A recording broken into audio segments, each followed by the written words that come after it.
शहर के बाहरी इलाके में खड़ी दीदा यह पुराना घर आज भी उन खौफनाक राज्यों को सीने में दबाए हुए है जो सालों पहले यहां दफन हो गए थे।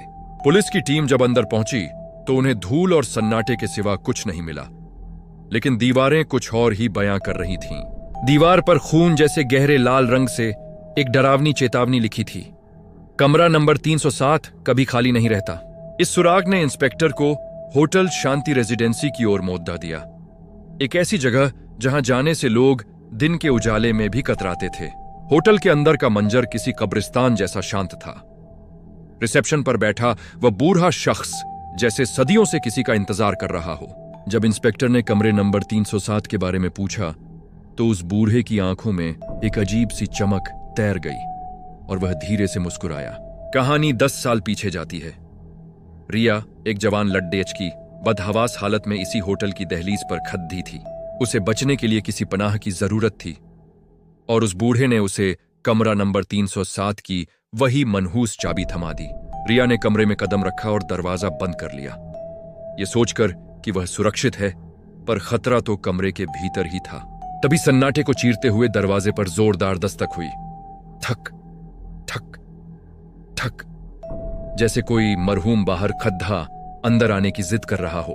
खौफ के मारे रिया ने जब कीहोल से बाहर झांका तो कॉरिडोर बिल्कुल खाली था, कोई नहीं था, पर फिर भी दस्तक जारी थी।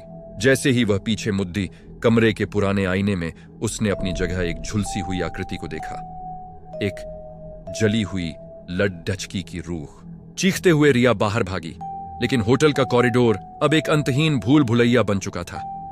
हर दरवाजे पर नंबर 307 लिखा था। वक्त का पहिया फिर घूमा।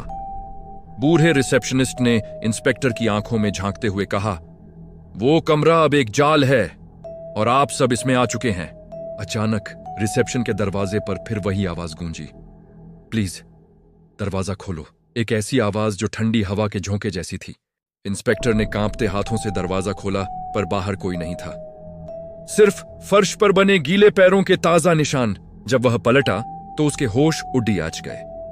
उसकी पूरी पुलिस टीम उसके पीछे खड़ी थी, पर उनकी आंखें बिल्कुल काली और बेजान थीं।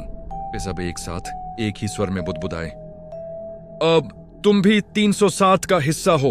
होटल शांति रेजिडेंसी में सन्नाटा फिर से छा गया, पर इस बार वहां एक रूह और बरक गई थी।